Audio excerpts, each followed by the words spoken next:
Deixa eu ver. Então, o que eu tinha falado aqui é... Aí as duas questões muito interessantes, né? Que vão ligar diretamente a esse ambiente, essa mentalidade científica, entre aspas, aí, né? Que é cientificista, que se pretende científica, é a questão do ambientalismo, né, e dos alienígenas. Veja como o ambiente, essa mentalidade ambientalista foi construída por filmes. Teve lá uma força decisiva de um documentário do A Verdade Inconveniente, que chegou a ganhou Oscar, ganhou tudo como prêmio, e continua com esse disfarce de filme independente, né? Que se chamava A Verdade Inconveniente. Foi um documentário que depois eles fizeram uma nova versão, tentando esconder a primeira, porque a primeira fez um monte de profecias malignas, assim, que não se concretizaram.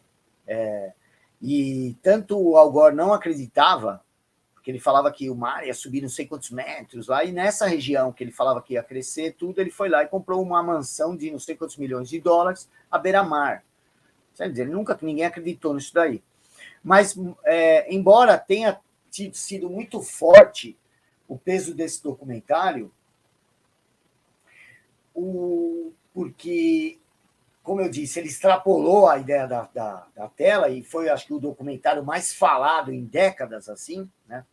Acho que naquela época tinha um documentário muito falado da Segunda Guerra Mundial, que era o Arquitetura da Destruição. Tinha os documentários do Herzog lá sobre os... que também já é depois também. Tinha esses documentários ambientalistas aí muito fortes do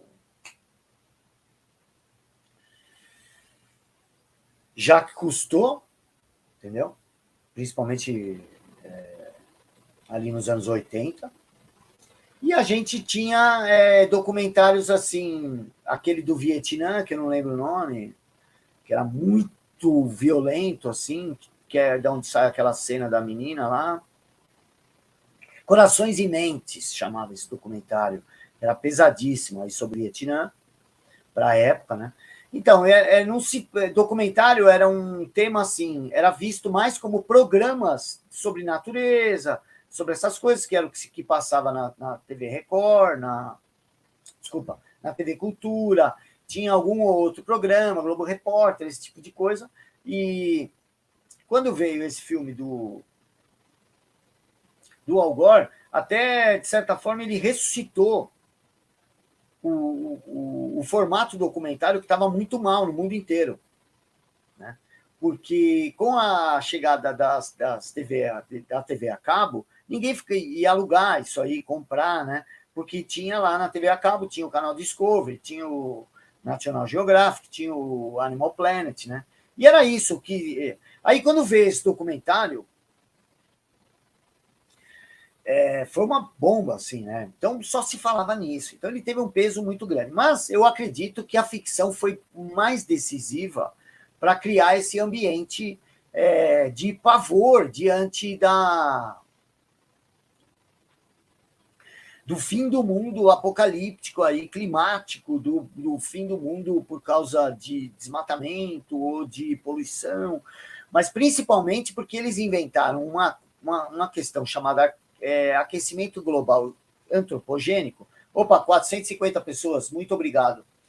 Que não se sustenta, entendeu? Então, começaram a chamar de mudança climática, né? E agora eles acharam a expressão ideal, porque tudo serve, né? Choveu, garoou, fez sol, ficou nublado, é a mudança climática, né? Mudou a primavera, verão, outono, inverno, é mudança climática, é tudo mudança climática. Então, cabe tudo aí. É a expressão ônibus, né? Você enche lá, ou pior que ônibus essa. É uma expressão caminhão basculante, né? Você joga qualquer coisa lá, não precisa controle nenhum, nem empilhar nada.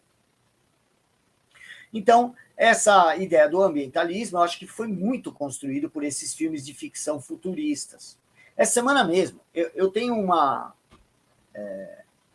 falar rapidinho aqui. Eu tenho uma mania de ver começo de filme, principalmente de ficção, ou de ficção científica ou futurista, assim. Eu gosto de ver o começo. 90% eu abandono em 20 minutos. Eu quero ver a premissa do cara, entendeu? Como eu li muita ficção científica, hoje eu não tenho mais tanto interesse nisso, mas eu quero pegar os insights que podem me ajudar a interpretar a realidade, uma realidade que cada vez mais está mudando de forma cada vez mais rápida. Além dela mudar a velocidade de um estágio para o outro, o tempo dos estágios também está sendo mais curto. É muito importante prestar atenção nisso. Então, tudo está correndo de uma maneira muito rápida, exatamente como era previsto na Bíblia. Quando começa, amigão, o negócio vai só acelerar.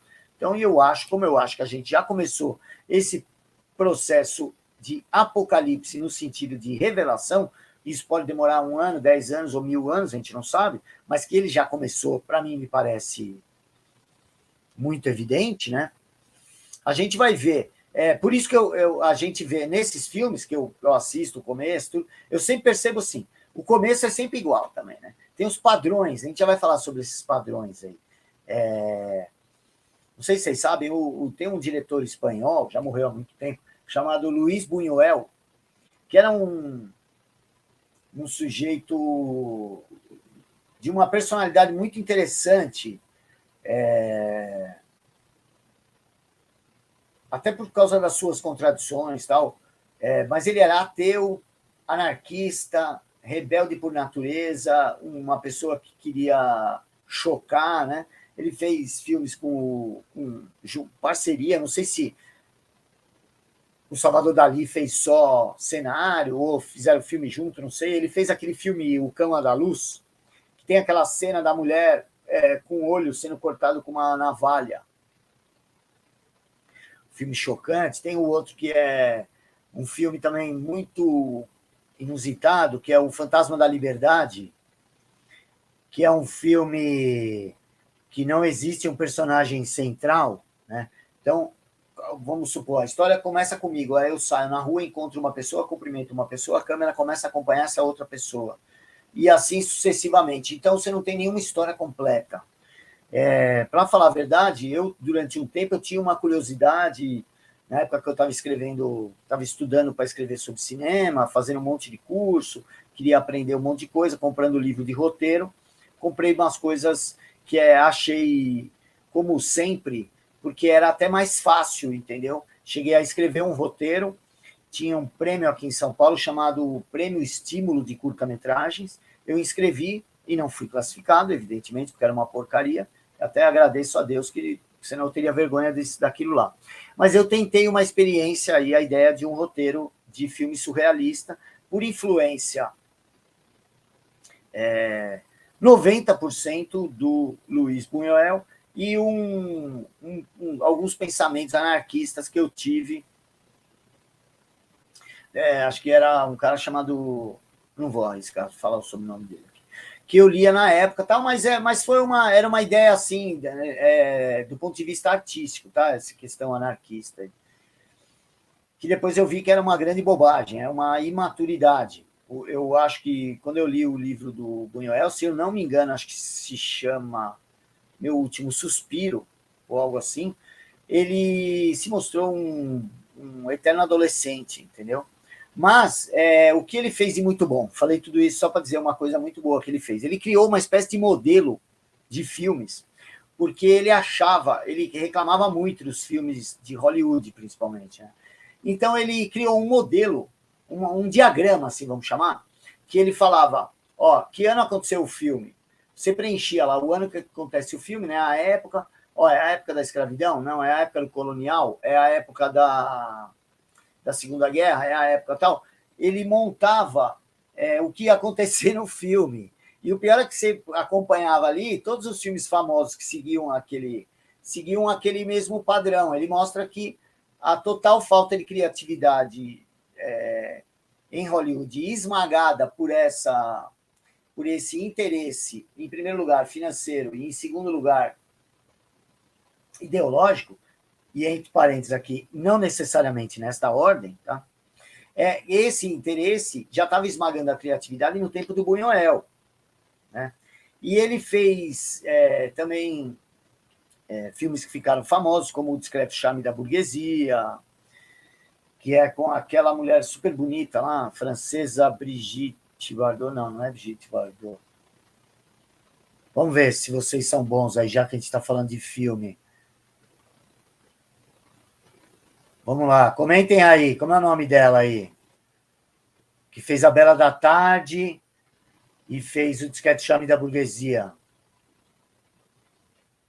Cadê? E vocês aí? Cadê os cinéfilos aí que estão aí? Não comenta por quê. Catherine Deneuve respondeu aqui, Gladstone Lima, obrigado. A Márcia Reis, agora todo mundo responde, né? Margarete Fraga, Evelyn Saraiva acertaram aqui. Então, ele fez esse filme que ficou bastante famoso, foi bastante famoso, aí também é inusitado, tem aquela cena do vaso sanitário e tal. Então, o Buñuel teve toda essa coisa que eu acho até meio... Hoje eu acho tudo muito infantil, né? Que nem tem um outro filme dele que eram duas atrizes que faziam o papel da mesma mulher no filme. Esse Estranho Objeto do Desejo, chamado, né? Eu assim, não falo que hoje que os filmes são ruins, assim, mas assim, é muito pedante, entendeu? É exatamente o oposto do que a gente vê no Hitchcock.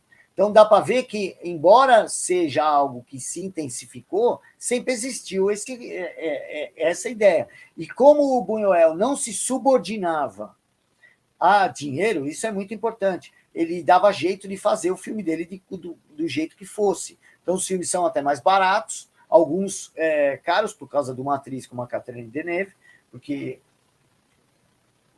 é uma coisa bizarra, assim, porque o elenco representa, às vezes, metade do valor do filme, entendeu?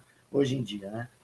E isso mostra a superficialidade da plateia, o que eles conseguiram passar para transformar essa plateia numa... Assim, não é o meu ídolo, então eu não vou, né? As pessoas vão ver os filmes por causa dos ídolos. Isso não tem indústria da idolatria mais poderosa que a indústria do cinema, né?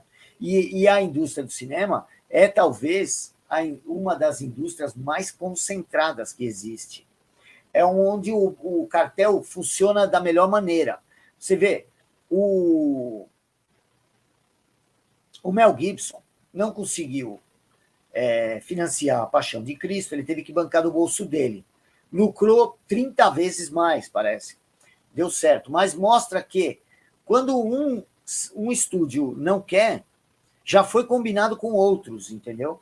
Então, se qualquer coisa diferente do que pensa aquele pessoalzinho dos estúdios, que a gente sabe bem o que é, quando a gente assiste documentários como Out of Shadows, Pedogate, né? Esses documentários você não vai achar aqui no YouTube, então você vai lá no BitChute, digita lá que todos eles você vai achar legendado, como tudo a respeito desse bichinho que veio da China dos últimos anos. Tudo você vai achar lá no BitChute. E, inclusive, aproveita, se inscreva no meu canal, que eu já criei um canal lá.